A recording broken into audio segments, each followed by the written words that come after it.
नमस्कार दोस्तों, मैं अजीत चौधरी आप सभी का स्वागत करता हूं हमारे ऑनलाइन प्लेटफॉर्म आई क्लासेज पर। दोस्तों, आई क्लासेज प्लेटफॉर्म के ऊपर RPSC first grade geography, UGC net geography और आरपीएससी असिस्टेंट प्रोफेसर ज्योग्राफी के लाइव और रिकॉर्डेड बैच चल रहे हैं। इसके साथ ही तीनों एग्जाम का शानदार स्टडी मटेरियल भी हैंड रिटन फॉर्मेट में अवेलेबल है। अगर हमारे किसी भी साथी को इन सब से संबंधित कोई जानकारी लेनी हो या जो हमारे नोट्स हैं, स्टडी मटेरियल है, उनके सैम्पल पीडीएफ मंगवानी हो तो आप हमारे हेल्पलाइन नंबर के ऊपर व्हाट्सएप कर सकते हैं या मेरे से आप बात कर सकते हैं। तो आज जो अपन बात करेंगे वो बात करेंगे महासागरीय धाराओं की, ओशियन करंट। महासागरीय धाराओं की अपन बात करेंगे। सामान्य तौर पे देखा जाए तो जो महासागरीय जल है वो देखने में स्थिर लगता है, लेकिन वास्तव में ऐसा नहीं है। पूरा का पूरा महासागरीय जल पवनों के प्रभाव से या वायुमंडलीय दशाओं के प्रभाव से, जल में कुछ ऐसे तत्व हैं उनके प्रभाव से, पृथ्वी की घूर्णन गति के प्रभाव से ये जल स्थिर नहीं होकर के कैसा है, गतिशील है। तो पहली बात अपने को यही ध्यान रखनी है कि जो महासागरीय जल है वो स्थिर नहीं होकर के गतिशील है, और इस गतिशील महासागरीय जल को ही महासागरीय धाराएं कहते हैं। अब अपन बात ये भी करेंगे कि महासागरों में या महासागरीय जल की गतिशीलता के कारण क्या क्या हो सकते हैं, जिनको अपन तीन भागों में विभाजित करके अध्ययन करेंगे। तो पहली बात क्या है कि महासागरीय जो जल है वो स्थिर नहीं होकर गतिशील है। महासागरीय जल स्थिर न होकर गतिशील है। गतिशील है। इस गतिशील जल को ही इस गतिशील जल को ही महासागरीय धारा कहा जाता है। महासागरीय धारा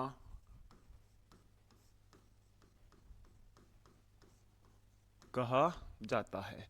तो महासागरीय धाराएं क्या होती हैं कि किसी भी प्रभाव से, तीनों प्रभावों की अपन अभी बात करेंगे कि महासागरीय जल का गतिशील होना ही क्या है, महासागरीय धारा कहलाता है। अब ये जो महासागरीय धाराएं हैं इनके निर्माण को लेकर के अपन तीन कैटेगरी में डिवाइड कर सकते हैं। पहला है जल से संबंधित कारक। पहला है जल से संबंधित कारक। जल से संबंधित कारक। दूसरा है पृथ्वी के घूर्णन से संबंधित कारक। संबंधित कारक। और थर्ड है वायु मंडल से संबंधित कारक। से संबंधित कारक। तो जो महासागरीय जो जल है वो तीन कारकों से गति करता है, या तो वायुमंडलीय दशाओं के कारण, या पृथ्वी की घूर्णन गति के कारण, या जल से संबंधित कुछ कारक होते हैं, उनसे ये जो जल है वो एक स्थान से दूसरे स्थान की ओर गति करेगा। अब अपन बात करें जल से संबंधित कारकों में, तो जल से संबंधित कारकों में तीन कारक महत्वपूर्ण हैं। पहला है तापमान। पहला है तापमान। दूसरा है लवणता। और तीसरा है डेंसिटी या घनत्व। टेम्परेचर, सलाइनिटी और डेंसिटी, तीन जो कारक है या तीन जो ऐसे फैक्टर हैं जो जल से संबंधित हैं और इनकी वजह से जल एक स्थान से दूसरे स्थान की ओर गति करता है। दूसरी अपन बात करें पृथ्वी की घूर्णन गति से संबंधित, तो पृथ्वी की घूर्णन गति से संबंधित बात करेंगे तो एक तो आ जाएगा कोरियालिस बल, कोरियालिस बल, दूसरा आ जाएगा गुरुत्वाकर्षण बल, गुरुत्वाकर्षण बल, तीसरा आ जाएगा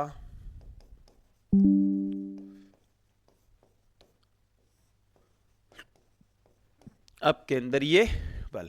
तो ये जो तीन कारक हैं ये पृथ्वी की घूर्णन गति से संबंधित हैं। इनकी डिटेल से भी अपन अभी बात करेंगे। वायुमंडल से संबंधित कारक महासागरीय जल को सबसे ज्यादा प्रभावित करते हैं और उनमें सबसे मेन कारक है प्रचलित पवने, प्रचलित पवने। दूसरा है यहां एक और समझ लेंगे मौसमी पवने, मौसमी पवने।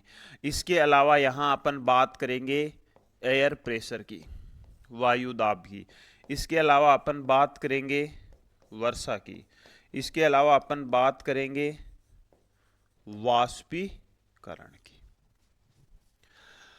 तो वायुमंडल से जो संबंधित कारक हैं वो कौन कौन से हैं? एक तो प्रचलित पवने जो महासागरीय धाराओं को सबसे ज्यादा प्रभावित या सबसे ज्यादा गति उत्पन्न कराने में सहायक होते हैं। एक चीज का ध्यान रखना, यहां जितने भी कारक दिए हुए हैं उनमें सबसे जो महत्वपूर्ण कारक है वो है प्रचलित पवने, ग्रहीय पवने। इसके अलावा कुछ मौसमी पवने हैं जो केवल और केवल उत्तरी हिंद महासागर को ही प्रभावित करती हैं, बाकी और कहीं मौसमी पवनों का प्रभाव महासागरीय धाराओं के ऊपर देखने को नहीं मिलेगा। इसके अलावा एयर प्रेशर, वर्षा और वाष्पीकरण ये कारक भी महासागरीय जल को गतिशील करने में भूमिका निभाते हैं।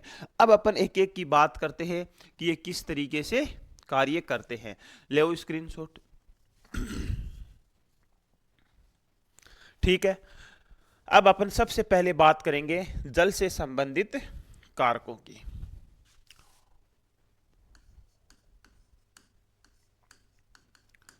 जल से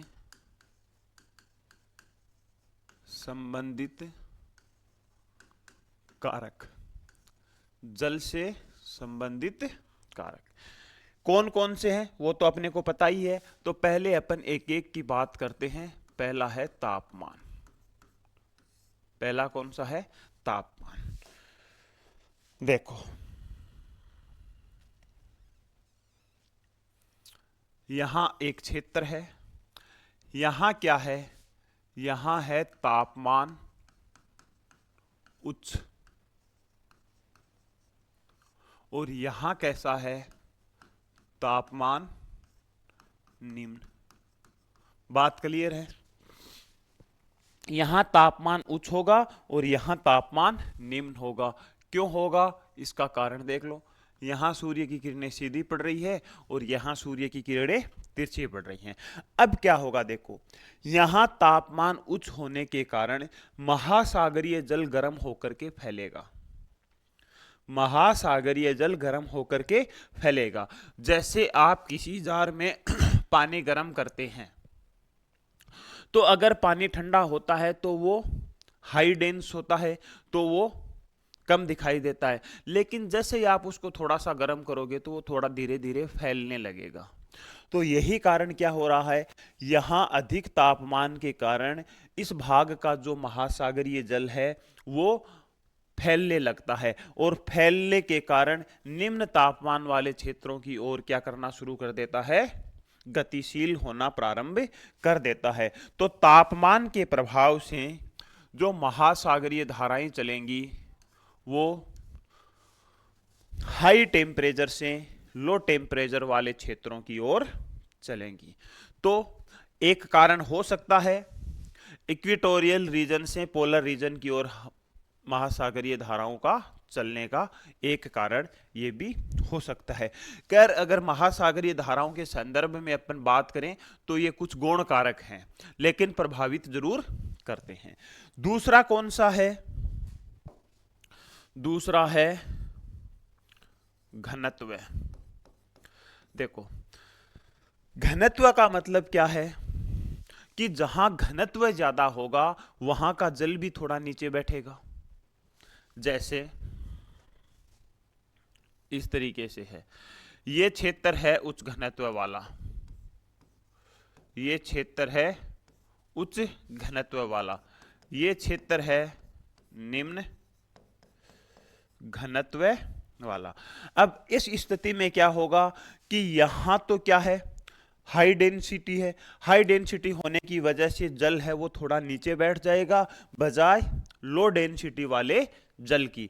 तो इस कारण भी क्या होगा, इस कारण भी महासागरीय धाराएं चलना प्रारंभ कर देंगी। किधर से किधर की ओर?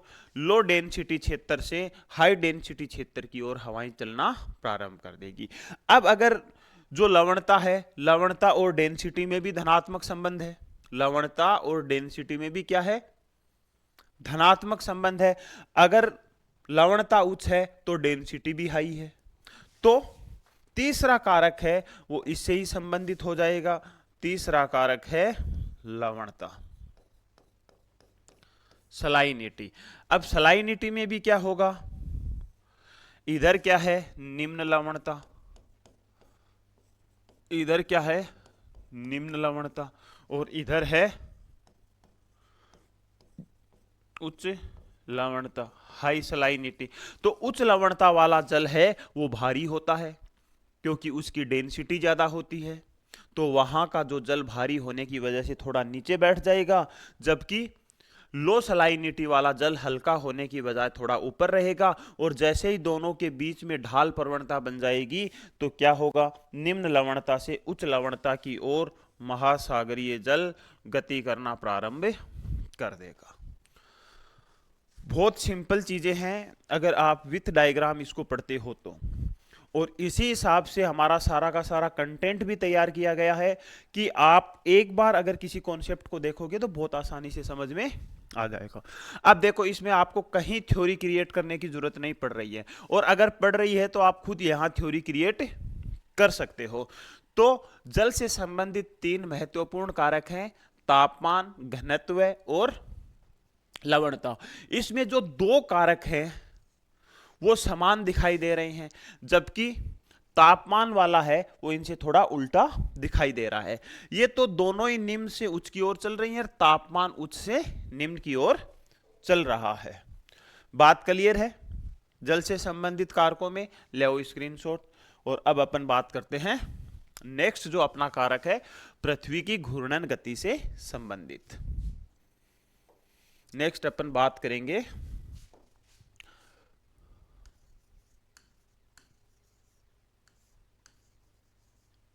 पृथ्वी की घूर्णन गति से संबंधित। आज अपन सिर्फ जनरल इंट्रोडक्शन की बात करेंगे और बाकी महासागरीय धाराओं की अपन चाहे छोटी क्लास हो लेकिन अलग अलग ही बात करेंगे। अब देखो पृथ्वी घूमती किधर से किधर को है? पृथ्वी हमेशा एंटी क्लॉकवाइज घूमती है। पृथ्वी कैसे घूम रही है?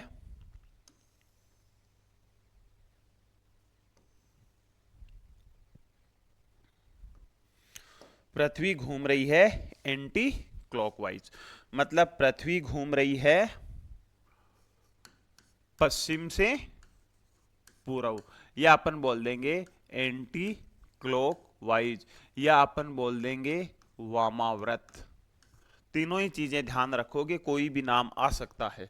अब देखो मैंने 2 क्लासें मैं यहां फिर बताऊंगा, 2 नहीं शायद 4 या 5 क्लासें हैं जो जनरल टॉपिक के ऊपर हैं, जिसमें पृथ्वी की गतियों के बारे में मैंने बताया है और अक्षांश देशांतर के बारे में मैंने बताया है और बहुत डेप्थ के साथ मैंने बताया है। अब कुछ लोगों ने उस टाइम कहा था कि सर ये टॉपिक तो सिलेबस में ही नहीं है, लेकिन अब यहां जो ये चीजें अपन समझेंगे ना, उनकी जड़ जो है वो टॉपिक है। तो देखो, एक तो होता है कि आप बीच में से कहीं से उठाओ और तैयारी करना शुरू कर दो। एक होता है कि आप किसी चीज की जड़ से लेकर के उसकी उच्च शाखा तक जाओ। मेरा मानना यह है कि जड़ से लेकर के उच्च शाखा तक जाओगे तो वो चीजें आपके लिए ज्यादा लंबे समय तक याद रहेंगी, अच्छे से समझ में आएंगी। और आप तैयारी भी कोई छोटी एग्जाम की नहीं कर रहे हो। आजकल तो रिट की पात्रता परीक्षा में भी यहाँ से क्वेश्चन पूछ लिए जाते हैं। तो आप तो फर्स्ट ग्रेड और असिस्टेंट प्रोफेसर यूजीसी नेट की तैयारी कर रहे हो, तो आपको तो बिल्कुल हल्के में लेना ही नहीं है। अब देखो क्यों नहीं लेना है, उसका चीज मैं बताऊंगा। पृथ्वी घूमती है पश्चिम से पूर्व की ओर, लेकिन पृथ्वी की घूर्णन गति सबसे ज्यादा कहां होती है? पृथ्वी की घूर्णन गति सबसे ज्यादा होती है भूमध्य रेखा के ऊपर। और पृथ्वी की घूर्णन गति भूमध्य रेखा के ऊपर सबसे ज्यादा होती है, इसका मतलब वहां अपकेंद्रीय बल भी सबसे ज्यादा है। क्योंकि अपकेंद्रीय बल उत्पन्न किससे होता है? पृथ्वी की घूर्णन गति से। अब समझना, ये है इक्वेटर लाइन, ये है इक्वेटर लाइन, और ये है पोल्स। दोनों पोल्स एक पॉइंट के रूप में है, और अपन ने बनाई थी क्या? देशांतर रेखाएं बनाई थी। और देशांतर रेखाओं के बारे में अपन ने ये देखा था कि ध्रुवों के ऊपर तो आकर के वो मिल जाती हैं, लेकिन भूमध्य रेखा के ऊपर उनकी दूरी सबसे ज्यादा होती है। अब मेरे को एक बात बताओ आप, कि कोई आदमी यहां से यहां दौड़ेगा और कोई आदमी यहां से यहां दौड़ेगा, दोनों को ही एक देशांतर रेखा पार करनी है। किसको ज्यादा तेज दौड़ना पड़ेगा? इस वाले को ज्यादा तेज दौड़ना पड़ेगा। चलो मैं नाम दे देता हूं, ए पॉइंट और बी पॉइंट। एक आदमी यहां से दौड़ेगा सी पॉइंट, एक आदमी यहां से दौड़ेगा। तो अब देखो कि पृथ्वी की घूर्णन गति भूमध्य रेखा के ऊपर सबसे ज्यादा क्यों है? क्योंकि इस आदमी को सबसे ज्यादा तेज दौड़ना पड़ेगा, क्योंकि उतने समय में उसको ज्यादा दूरी तय करनी पड़ेगी। इसको कम दूरी तय करनी पड़ेगी, तो ये धीरे दौड़ेगा तो भी पहुंच जाएगा। ये तो बिल्कुल एक पॉइंट के ऊपर खड़ा खड़ा ही काम चला देगा। इस वजह से अब इस कॉन्सेप्ट को पकड़ना आप। पृथ्वी की घूर्णन गति भूमध्य रेखा के ऊपर सबसे ज्यादा होने के कारण यहां का जल पीछे छूट जाता है, और पीछे छूट जाने के कारण गति करता है उसके विपरीत दिशा में। पृथ्वी ऐसे घूम जाएगी तो जल ऐसे घूमेगा, लेकिन ध्रुवीय जो महासागरीय जल है वो पृथ्वी धीमी गति से घूमने के कारण उसके साथ ही घूम लेगा, उसके साथ ही घूम लेगा। तो यहां से देखो क्या कॉन्सेप्ट बनता है, यहां से कॉन्सेप्ट ये बनता है भाई, ये इक्वेटर लाइन। तो भूमध्य रेखा के ऊपर तो जो महासागरीय जल है वो चलता है पूर्व से पश्चिम, क्योंकि पृथ्वी घूम रही है पश्चिम से पूर्व, तो इसका ये साथ नहीं दे पाता। साथ क्यों नहीं दे पाता? इसकी गति कम है, इसकी गति ज्यादा है, तो ये उसके विपरीत घूमना शुरू कर देता है। जबकि ध्रुवों के ऊपर पृथ्वी की गति कम है। कम क्यों है मैंने बता दिया। तो इस वजह से यहां जो धाराएं चलेंगी वो चलेंगी पश्चिम से पूर्व। अब कई बार ये कथन कारण क्वेश्चन पूछा गया है कि ध्रुवों के ऊपर पृथ्वी की घूर्णन गति कम होने के कारण महासागरीय धाराएं पश्चिम से पूर्व की ओर चलती हैं। बात सही है। भूमध्य रेखीय क्षेत्रों में पृथ्वी की घूर्णन गति ज्यादा होने के कारण महासागरीय जल साथ नहीं दे पाता, और महासागरीय जल पूर्व से पश्चिम की ओर घूमना शुरू कर देता है। बात यह भी सही है। तो आप ये दो कॉन्सेप्ट यहां ध्यान रखोगे। चलो मैं लिख ही देता हूं इसको। ध्रुवों के ऊपर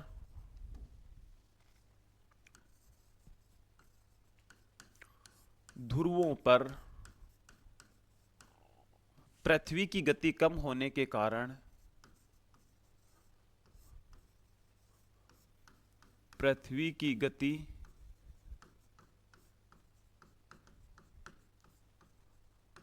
कम होने के कारण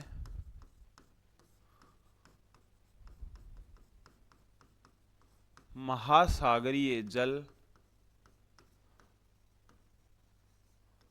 पृथ्वी के घूर्णन गति के साथ ही गति करता है। घूर्णन गति के साथ ही गति, कोष्टक में लिख भी लो, साथ ही गति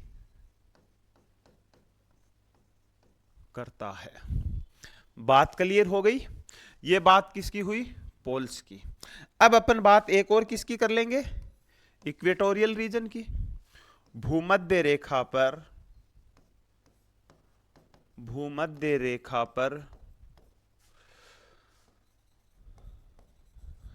पृथ्वी की घूर्णन गति, भूमध्य रेखा पर पृथ्वी की घूर्णन गति अधिक होने के कारण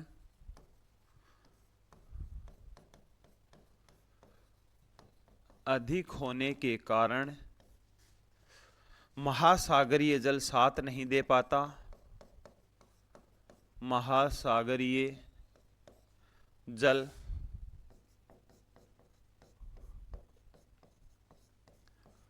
साथ नहीं दे पाता। इस कारण इस क्षेत्र में जल, इस कारण इस क्षेत्र में महासागरीय जल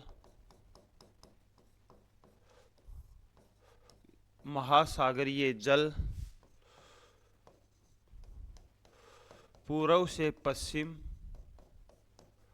दिशा में गति करता है। ठीक है, बात क्लियर हुई? दिख नहीं रहा है क्या भाई? साइड वाले कट रहे हैं? एक मिनट रुकना, एक सेकंड रुकना, मैं थोड़ा सा इसको सेट कर दूं।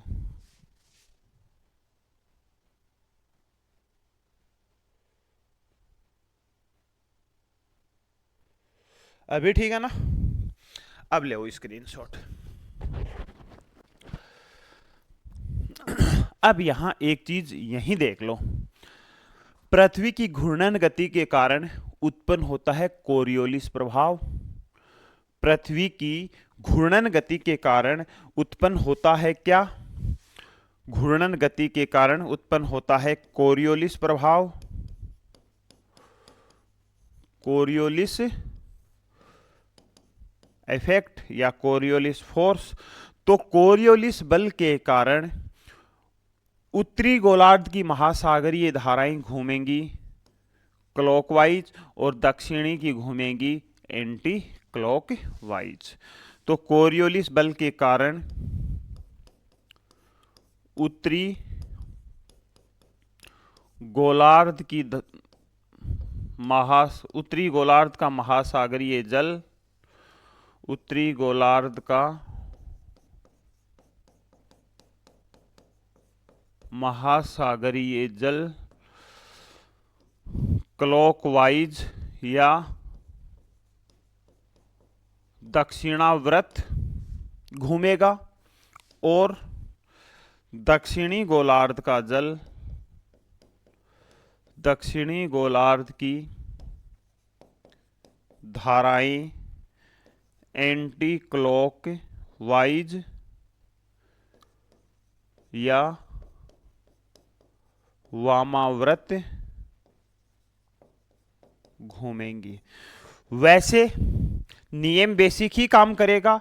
उत्तरी गोलार्ध में सभी महासागरीय धाराएं दाहिनी ओर मुड़ेंगी और दक्षिणी गोलार्ध में सभी धाराएं बाईं ओर मुड़ेगी, क्योंकि ये तो कोरियोलिस बल का नियम है। कोरियोलिस बल के कारण लिख लो, उत्तरी गोलार्ध में महासागरीय धाराएं दाहिनी ओर मुड़ेंगी और दक्षिणी गोलार्ध की महासागरीय धाराएं बाईं ओर मुड़ेंगी। ये तो एक प्रकार से आप ये समझ लो कि शाश्वत सत्य बात है कि जब भी पृथ्वी की घूर्णन गति से कोरियोलिस बल का निर्माण होगा या कोरियोलिस बल पैदा होगा, तो उत्तरी गोलार्ध में हर गतिशील चीज दाहिनी ओर घूमेगी और दक्षिणी गोलार्ध की हर गतिशील बाईं ओर घूमेगी।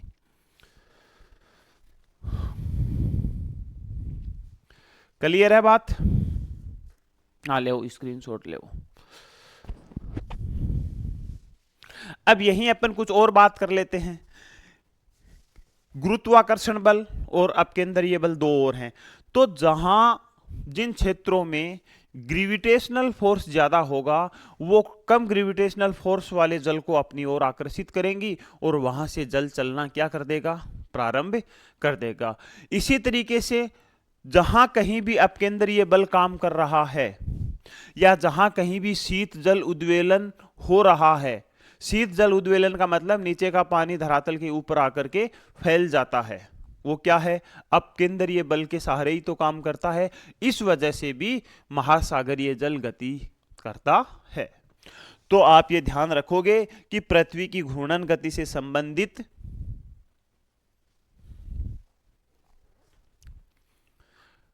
कौन कौन से कारक हैं? तो पहला कोरियोलिस इफेक्ट, दूसरा ग्रेविटेशनल फोर्स, तीसरा अपकेंद्रीय बल। यहां ऑप्शन में अभिकेंद्रीय बल भी आ सकता है, तब भी गति हो सकती है। अगर कहीं अभिकेंद्रीय बल का निर्माण हो रहा है तो चारों तरफ से पानी आएगा और गति करेगा, तो अभिकेंद्रीय बल। ठीक है, क्लियर है बात?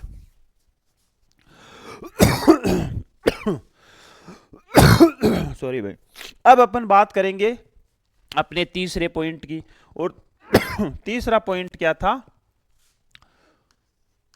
वायुमंडल से संबंधित कारक।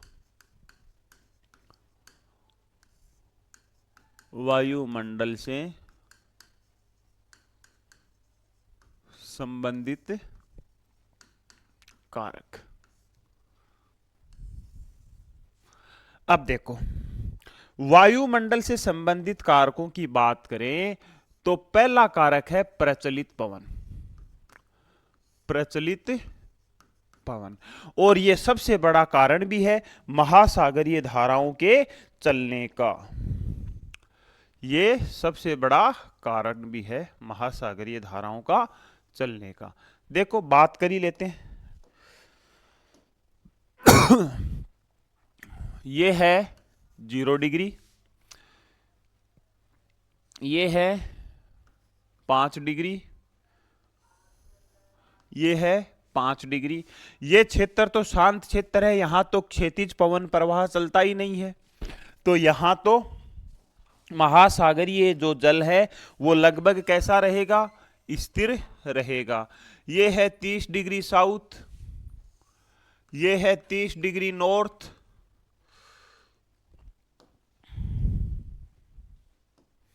ये है 60 डिग्री साउथ, ये है 60 डिग्री नॉर्थ, ये है 90 डिग्री नॉर्थ, और ये है 90 डिग्री साउथ। इस हिसाब से पूरी पृथ्वी को आप कुछ जोन में विभाजित किया था, या अपन ये बोल सकते हैं कुछ क्लाइमेटिक जोन में विभाजित किया था, सूर्य की स्थिति के आधार पर और तापमान के आधार पर। अब आपको पता है कि 30 डिग्री नॉर्थ से 30 डिग्री साउथ, या थोड़ा सा और बढ़िया तरीके से इसको बोले तो 5 डिग्री नॉर्थ से 30 डिग्री नॉर्थ और 5 डिग्री साउथ से 30 डिग्री साउथ, इन दोनों के बीच में चलती हैं ट्रेड विंड्स, व्यापारिक पवनें। और व्यापारिक पवनों की दिशा क्या होती है?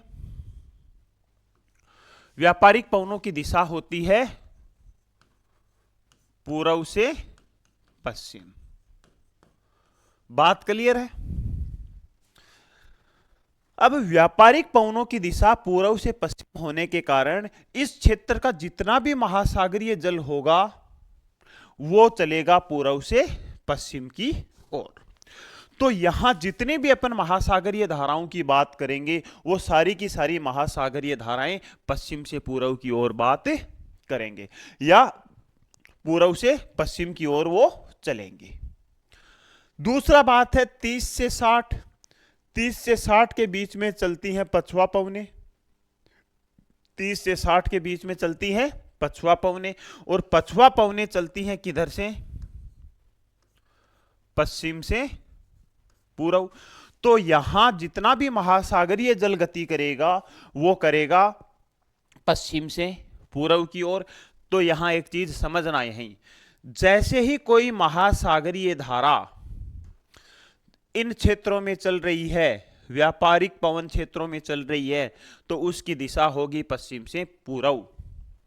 फिर ये तटों के टकराकर जैसे ही 40 डिग्री या 30-35 डिग्री अक्षांशों से ऊपर जाएगी तो इसकी दिशा हो जाएगी पश्चिम से पूर्व। क्यों? क्योंकि अब ये धारा किसके प्रभाव में आ गई है? पछुआ पवनों के प्रभाव में आ गई है, और यहां फिर तटों के सहारे सहारे एक पूरे चक्कर का निर्माण करेगी। अब देखो ये क्लॉकवाइज घूमा है कि नहीं घूमा है? बिल्कुल घुमा है। इसी तरीके से दक्षिणी गोलार्धीय व्यापारिक पवनों के प्रभाव से पछुआ पवनों के प्रभाव क्षेत्र में आते ही उनकी दिशा पश्चिम से पूर्व हो जाएगी। और अब देखो ये एंटी क्लॉकवाइज नहीं घूम रहा है क्या?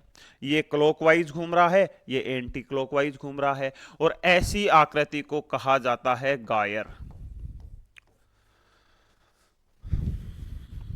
करेंगे, इसकी अलग से भी बात करेंगे। इसको क्या कहा जाता है? गायर कहा जाता है। तो कई बार क्वेश्चन तो यही आ जाता है कि उत्तरी गोलार्ध में, अटलांटिक महासागर में गायर की दिशा क्या होती है?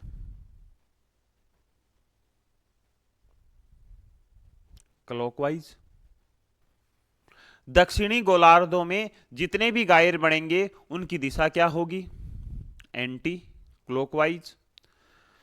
अटलांटिक महासागर में दो गायर बनेंगे, एक तो उत्तरी अटलांटिक महासागर में और एक दक्षिणी अटलांटिक महासागर में। प्रशांत महासागर में भी दो बनेंगे, लेकिन हिंद महासागर में एक ही गायर बनेगा, और वो भी दक्षिणी गोलार्ध में बनेगा या दक्षिणी हिंद महासागर में बनेगा। क्योंकि उत्तरी हिंद महासागर पूरा का पूरा प्रभावित होता है मौसमी पवनों से, तो वहां तो दो ही धाराएं चलेंगी जो अपन बात करेंगे। जब दक्षिणी पश्चिमी मानसून की उत्पत्ति होगी तो जल भी उसके साथ दक्षिण पश्चिम दिशा में बहेगा, सोमालिया से लेकर अंडमान सागर तक। और जैसे ही शीतकाल की स्थिति आ जाएगी, ये सारी की सारी स्थिति चेंज होगी सूर्य के उत्तरायण और दक्षिणायन होने से।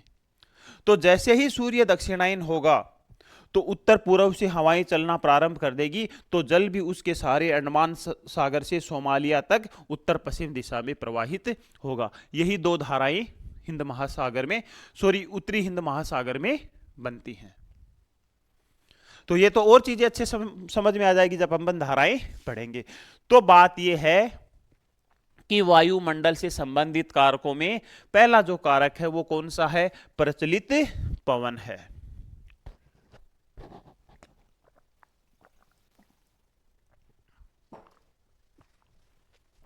और प्रचलित पवन में आपको यही पूछा जा सकता है कि कितने डिग्री अक्षांशों से कितने डिग्री अक्षांशों तक महासागरीय जो जल है वो किस दिशा में गति करेगा। देखो एक बार अपन देख लेते हैं। प्रचलित पवने महासागरीय जल की गति को सबसे ज्यादा प्रभावित करती है। महासागरीय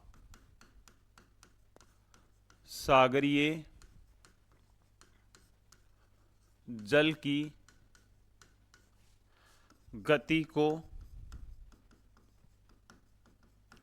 सबसे ज्यादा प्रभावित करती हैं। तो सभी कारणों में महासागरीय जल को गति कराने में सबसे महत्वपूर्ण कारक प्रचलित पवने। इन पवनों के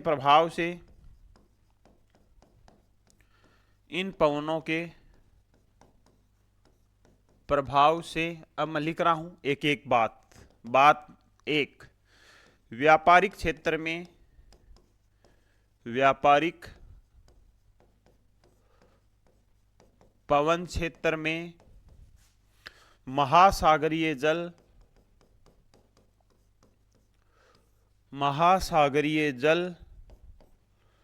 किधर से? पूर्व से पश्चिम दिशा में गति करेगा। पूर्व से पश्चिम दिशा में गति करेगा। ठीक है, क्योंकि यहां व्यापारिक पवनें चलती हैं। आप ज्यादा डिटेल से आप लिख लेना साथ साथ, मैं इतना बोर्ड पे लिख नहीं पाऊंगा, आपका टाइम ज्यादा खराब होगा। और पढ़ाई में वैसे कोई ज्यादा टाइम खराब नहीं होता है, जितनी चीजों को धीरे धीरे आराम से समझो उतना ही ज्यादा आपके लिए लाभदायक होगा, क्योंकि आपको बार बार पढ़ना नहीं पड़ेगा। सीधी सी बात है। अगर एक ही बार में चीजें समझ जाओगे तो एग्जाम टाइम में आप 15 दिन में रीडिंग लगा लोगे, लेकिन कॉन्सेप्ट तो दिमाग में चलेगा। तो ये चीज है डेप्थ के साथ पढ़ने का, ये सबसे बड़ा फायदा है। अब देखो, पछुआ पवन क्षेत्र में, पछुआ पवन क्षेत्र में महासागरीय जल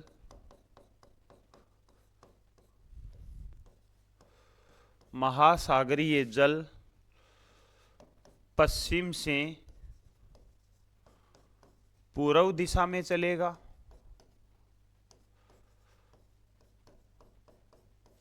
पश्चिम से पूर्व दिशा में चलेगा, क्योंकि ये पछुआ पवनों के प्रभाव क्षेत्र में रहेगा। या आपको अक्षांश देके भी पूछा जा सकता है कि कौन से अक्षांश में या कितने डिग्री से कितने डिग्री तक महासागरीय जल की दिशा कैसी होगी। ले वो स्क्रीनशॉट। अब देखो, पहला क्या हो गया, प्रचलित पवन। दूसरा अपना पॉइंट क्या था, दूसरा अपना पॉइंट था मौसमी पवने। अब इसमें दो तीन चीजें आपको अलग देखनी है। देखो,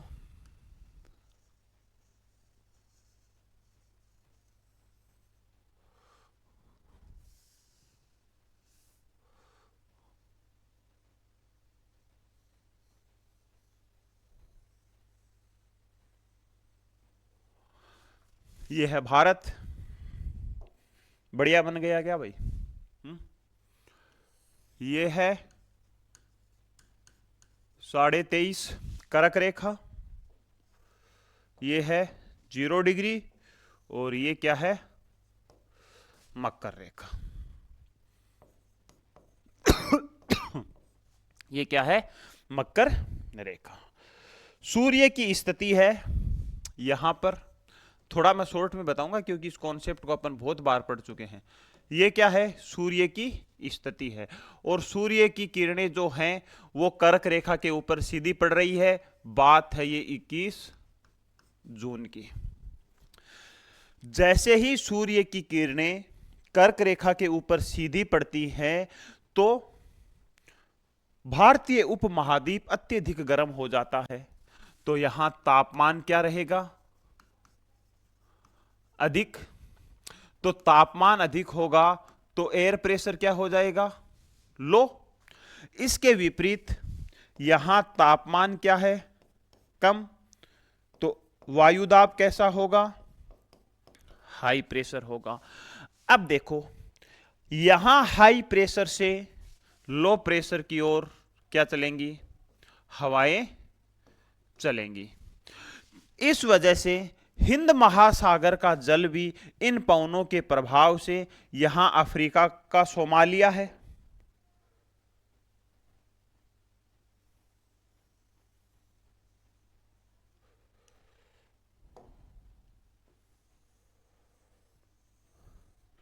यहां अफ्रीका के सोमालिया से,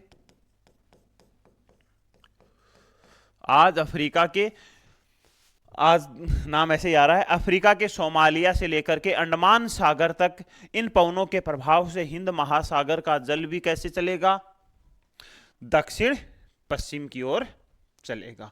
तो यहां अपन बोल देंगे कि ये जो महासागरीय धारा बन रही है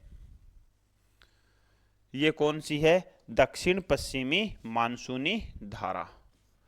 इसको अपन क्या बोल देंगे, दक्षिण पश्चिमी मानसूनी धारा। किसके प्रभाव के कारण उत्पन्न हो रही है? ये उत्पन्न हो रही है मानसून के कारण। अब यही स्थिति हो जाएगी उल्टी, और अब सूर्य आ जाएगा मकर रेखा के ऊपर। अब सूर्य की किरणें किसके ऊपर सीधी पड़ेंगी? अब सूर्य की किरणें सीधी पड़ेंगी मकर रेखा के ऊपर। यह बात होगी 22 दिसंबर की। यह बात होगी 22 दिसंबर की, जैसे अभी आने ही वाला है। आज कितनी, 12 दिसंबर हो गई, 13 दिसंबर हो गया? 13 दिसंबर हो गया। तो 22 दिसंबर को सबसे छोटी रात होगी उत्तरी गोलार्ध में, और दक्षिणी गोलार्ध में सबसे बड़ा दिन होगा 22 दिसंबर को। ठीक है, अब देखो, जैसे ही सूर्य की स्थिति आ जाती है मकर रेखा के ऊपर, तो क्या होगा? ये जो स्थिति है ये उल्टी हो जाएगी, ये स्थिति उल्टी हो जाएगी, और धाराएं पौने कौन सी चलने लग जाएंगी? पौने चलने लग जाएगी उत्तरी पूर्वी, उत्तरी पूर्वी मानसूनी पौने, उत्तरी पूर्वी मानसूनी पौने। और इस समय भारत में मौसम कौन सा आ जाएगा? इस समय भारत में मौसम आ जाएगा शीतकाल का। इस वजह से इनको बोल देंगे शीतकालीन पवने। अब शीतकाल का मौसम क्यों आ जाएगा? क्योंकि सूर्य तो चला गया है दक्षिणी गोलार्ध में, तो दक्षिणी गोलार्ध में चला गया है तो यहां सूर्य की किरणें तिरछी पड़ेंगी। ठीक है, ये कौन सी पवने थी? ये थी दक्षिण पश्चिमी मानसूनी पवने, और ये कब चल रही थी? ये ग्रीष्मकाल में चल रही थी, तो इनको बोल देंगे ग्रीष्मकालीन पवने। तो इनके प्रभाव से जो धारा चलेगी वो दक्षिणी पश्चिमी मानसूनी धारा, या इसको बोल देंगे ग्रीष्मकालीन मानसूनी धारा, ग्रीष्मकालीन मानसूनी धारा।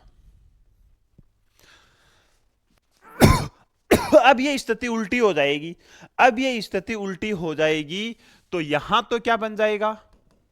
हाई प्रेशर, और यहां क्या बन जाएगा? Low pressure. तो यहां हाई प्रेशर और लो प्रेशर बनने के कारण क्या होगा? इधर से अंडमान सागर से इसी स्थान के ऊपर, इसी स्थान के ऊपर धारा चलेगी, इसी स्थान के ऊपर। ये तो बंद हो जाएगी और अब चलना हो जाएगी अंडमान सागर से सोमालिया तक। कौन सी धारा चलेगी? अब चलेगी ये उत्तर पूर्वी मानसूनी धारा। तो इसको अपन बोल देंगे उत्तरी पूर्वी मानसूनी धारा, या इसको बोल देंगे अपन शीतकालीन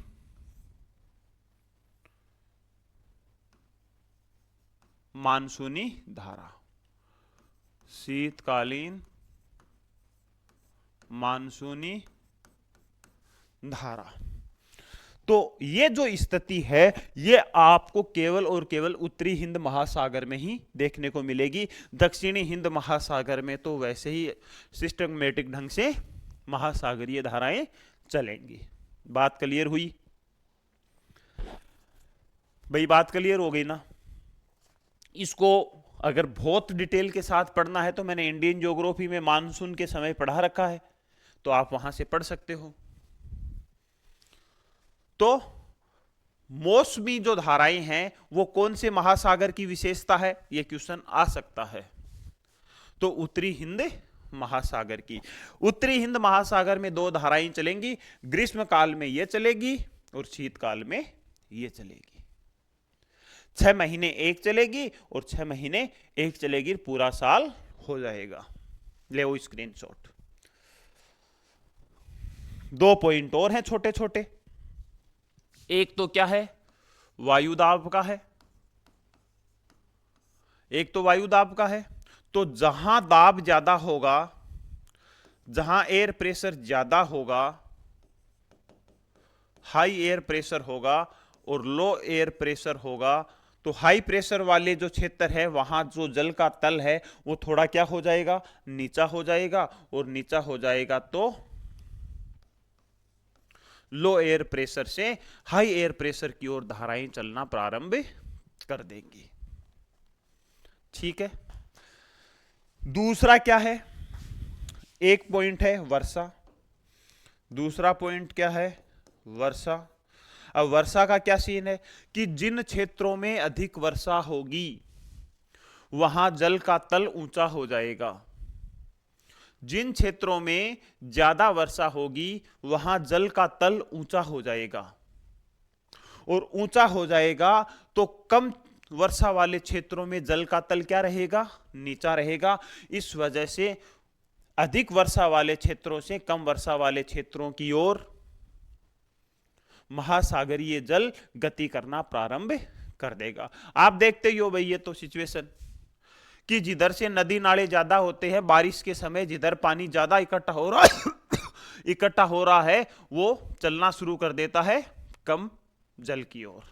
ठीक है, एक पॉइंट यहां है वाष्पीकरण का, वाष्पीकरण का इससे जस्ट उल्टा हो जाएगा, वाष्पीकरण का जस्ट इससे क्या हो जाएगा,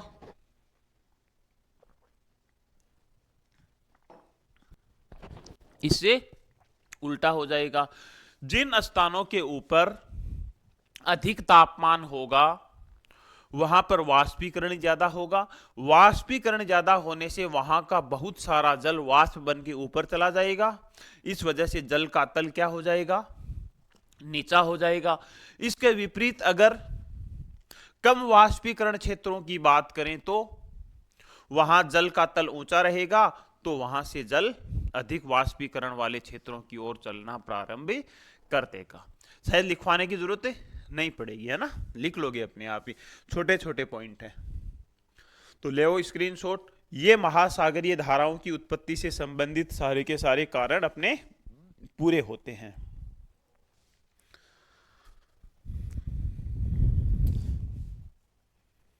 अब देखो, अब जो महासागरीय जल है वो गति कैसे करता है, महासागरीय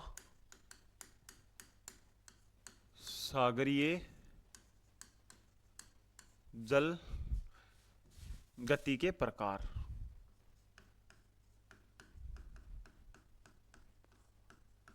महासागरीय जल गति के प्रकार। क्लियर है? राइटिंग बढ़िया नहीं आती है ना बोर्ड पे, राइटिंग बड़ी आनी जरूरी है। अब देखो, महासागरों में दो प्रकार की गति होती है। महासागरीय जल में एक तो होती है क्षैतिज गति और दूसरी होती है ऊर्ध्वाधर गति। ऊर्ध्वाधर गति को तो अपन यहीं फिनिश कर देते हैं। ऊर्ध्वाधर गति का उदाहरण है ज्वार भाटा। सूर्य चंद्रमा के आकर्षण शक्ति के कारण और पृथ्वी के घूर्णन गति के कारण महासागरीय जल नीचे से ऊपर की ओर उठेगा और फिर ऊपर से नीचे की ओर वापस चला जाएगा। जो ऊपर की ओर उठेगा उसको ज्वार, और जो वापस ऊपर से नीचे की ओर जाएगा भाटा। तो महासागरीय जल में जो ऊर्ध्वाधर गति होती है वो ज्वार भाटा के कारण होती है। इस चैप्टर में इसकी इतनी ही बात करेंगे क्योंकि नेक्स्ट चैप्टर अपना ज्वार भाटा ही है, तो वहां इसको और डिटेल से समझ में आ जाएगा। क्षैतिज गति क्या होती है? क्षैतिज गति होती है कि पवनों के प्रभाव से महासागरीय जल अक्षांशों का अनुसरण करता हुआ चलता है। अक्षांशों का अनुसरण करता हुआ चलता है, उसको क्या कहेंगे? जल की क्षैतिज गति कहेंगे। और जल की क्षैतिज गति के कारण उत्पन्न होती हैं तरंगे, या इसको बोल देंगे अपन उर्मिका। उसके बाद में तरंग के बाद में प्रवाह, ड्रिफ्ट, प्रवाह या ड्रिफ्ट। उसके बाद में धारा या करंट, और उसके बाद में विशाल धारा। ये क्या चीजें आ गई भाई, कि इतने प्रकार कहां से आ गए? देखो, सब में ही जल क्या कर रहा है? गतिशील हो रहा है। पूरे बात को ध्यान से समझना। ये कोई महासागर है, ये कोई महासागर है, इसका ये जल है।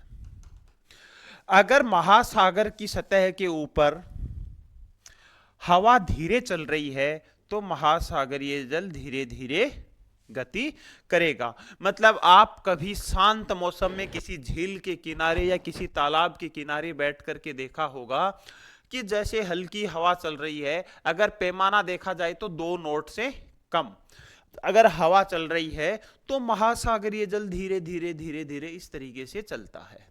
उसको कहा जाता है तरंग या उर्मिका।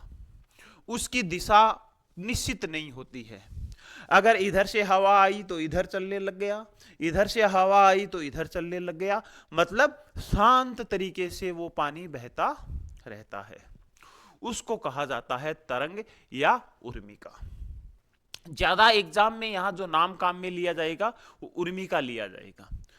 अब अगर हवा की गति थोड़ी सी बढ़ जाए तो वही जल थोड़ा सा तेज गति से प्रवाहित होने लगेगा, उसको बोल दिया जाएगा प्रवाह या ड्रिफ्ट। तो ड्रिफ्ट की जो गति है वो तरंग से ज्यादा होगी, लेकिन दिशा इसकी भी निश्चित नहीं होगी। तो इन दोनों की ही जो दिशाएं होती हैं वो निश्चित नहीं होती हैं। उसके बाद में बात करें धारा की। धारा क्या होती है? हवा अगर थोड़ी और तेज गति से चले तो महासागरीय सतह के ऊपर और ज्यादा घर्षण बल काम करेगा, तो जो जल है वो अब एक निश्चित दिशा में बहना प्रारंभ कर देगा और उसकी गति भी तेज होगी। उसको कह दिया जाता है धारा। इसके अलावा उससे भी तेज ज्यादा गति होगी, उसको बोल देंगे विशाल धारा।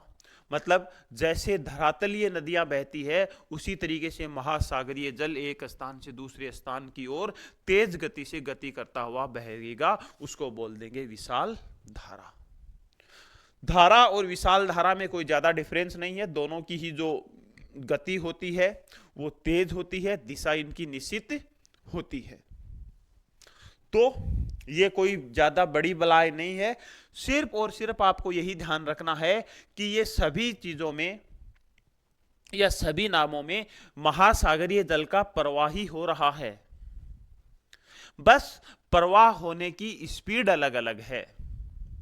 तो ये क्या है? ये है महासागरीय जल का क्षैतिज संचलन या क्षैतिज गतिशीलता। क्लियर है? अब यहां अपन बात कर लेते हैं धारा को लेकर के। ठीक है, ये क्या है? ये धारा है, महासागरीय धारा है। सबसे पहले अपन बात करें तो ये क्या है? ये है धारा की ऊंचाई। आज थोड़ी तबीयत डाउन है भाई, तो आप धारा की ऊंचाई, उसके तल से लेकर के सुरंग तक, इसका जो सबसे ऊंचा भाग है इसको कहेंगे सुरंग, और इसका सबसे नीचा जो भाग है उसको बोलेंगे गर्त। ये बोल सकते हैं कि किसी धारा के गर्त से लेकर के सुरंग तक की लंबाई धारा की ऊंचाई होती है। अब यहां एक अलग ही कॉन्सेप्ट होता है, आयाम। आयाम क्या होता है? एक वर्ड है तरंग आयाम। तरंग आयाम। तो तरंग आयाम क्या है? धारा की आधी लंबाई। धारा की आधी लंबाई क्या है? तरंग आयाम है। धारा की ऊंचाई की आधी लंबाई, सॉरी, धारा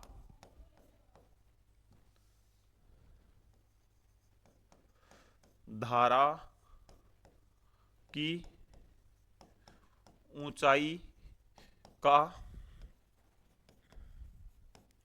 आधा भाग तरंग आयाम कहलाता है। तरंग आयाम कहलाता है। बात क्लियर हुई। गर्त से लेकर के सरंग तक की लंबाई, धारा की ऊंचाई, धारा की ऊंचाई का आधा भाग तरंग आयाम, तरंग का सबसे ऊंचा भाग सरंग और तरंग का सबसे निम्न भाग गर्त। बात क्लियर है।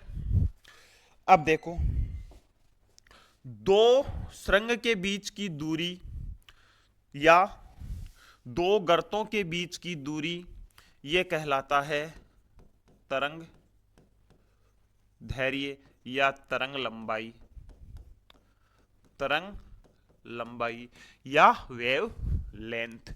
तो तरंग की लंबाई का मापन कैसे होगा? या तो दो सुरंगों के बीच की दूरी या दो गर्तों के बीच की दूरी क्या कहलाती है? तरंग दैर्घ्य कहलाता है या वेव लेंथ कहलाता है। तो यह तरंग से संबंधित कुछ बेसिक जानकारी थी। एक और ध्यान रखना है, अगर कोई पिंड जितना ज्यादा गर्म होगा उसकी तरंग दैर्घ्य उतनी ही छोटी होती चली जाएगी, और कोई जितना कम तापमान वाला पिंड होगा उसका तरंग दैर्घ्य उतना ही ज्यादा बड़ा होगा। इस वजह से सूर्य का तापमान अधिक है, सूर्य से जो भी किरणें आ रही हैं वो लघु तरंगे हैं। लघु तरंगे उनको इस वजह से ही कहा जाता है कि उनका वेवलेंथ शॉर्ट है। जबकि पृथ्वी का जो धरातल है वो सूर्य की बजाय कम गर्म है, तो वहां से जो भी रेडिएशन निकलेगा, जो भी वहां से वेव निकलेगी, वो होगी दीर्घ तरंगे, क्योंकि उनका वेवलेंथ बड़ा है। तो आप एक इस चीज को ध्यान रखना। ये थी सारी की सारी महासागरीय धाराओं से संबंधित बेसिक जानकारी। अब जो अपन नेक्स्ट क्लास में चर्चा करेंगे, या तो आज शाम को हो सकता है टाइम मिलेगा तो ले लेंगे, अगर शाम को अपन क्लास लेते हैं तो उसमें अपन महासागरों की जो धाराएं हैं उनके ऊपर चर्चा कर लेंगे। एक वर्ड यहां और भी आता है, मोहिम। मोहिम, मोहिम ये क्या है? वायु दाब में अंतर के कारण, वायु दाब में अंतर के कारण महासागरीय जल का गतिशील होना, गतिशील होना मोहिम कहलाता है। ठीक है, तो ये सारी की सारी बातें थी ओशियन करंट से लेकर के जनरल इंट्रोडक्शन की। नेक्स्ट क्लास में अपन बात करेंगे ओशियन करंट को लेकर के सभी महासागरों की, ओशियन करंट की। तो हमारे जिस भी साथी को स्टडी मटेरियल या बैच से संबंधित कोई इंफॉर्मेशन लेनी हो तो हमारा जो हेल्पलाइन नंबर है